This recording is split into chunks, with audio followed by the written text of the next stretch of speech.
एक छोटे से गांव में गोपाल नाम का एक किसान रहता था। उसका जीवन बहुत साधारण था, लेकिन मेहनत और ईमानदारी से भरा हुआ। गोपाल हर सुबह सूरज निकलने से पहले खेत की ओर निकल पड़ता, बैलों को जुताई में लगाता और पसीना बहाकर फसल उगाता। गांव वाले उसे हमेशा मेहनती किसान के नाम से जानते थे, लेकिन गोपाल की सबसे बड़ी चिंता ये थी कि उसकी जमीन बहुत उपजाऊ नहीं थी। बरसात कभी ठीक से होती तो कभी सूखा पड़ जाता।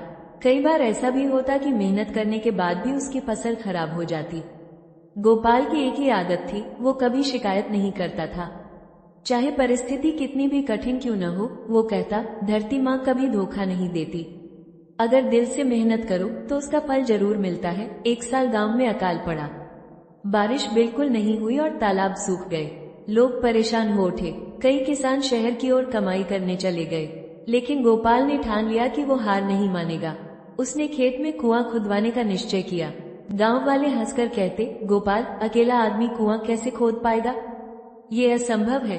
लेकिन गोपाल दिन रात मेहनत करता रहा। धीरे धीरे उसका बेटा और कुछ गांव के बच्चे भी मदद करने लगे। महीनों की मेहनत के बाद आखिरकार कुएं में पानी निकल आया। गोपाल ने वही पानी अपने खेतों में लगाया।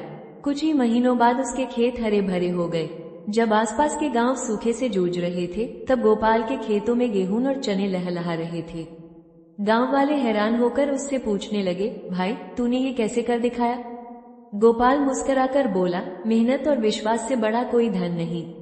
जब हम हार मान लेते हैं तभी असली हार होती है, लेकिन जब तक हम डटे रहते हैं उम्मीद जरूर जीतती है। उस साल गोपाल ने अपनी फसल का बड़ा हिस्सा जरूरतमंद गांव वालों में बांट दिया।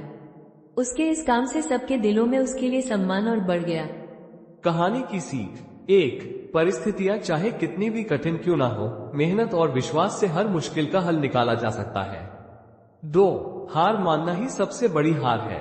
अगर इंसान हिम्मत रखे तो असंभव भी संभव हो सकता है। 3. सच्ची सफलता वही है जो केवल अपने लिए नहीं बल्कि दूसरों की मदद के लिए भी काम आए।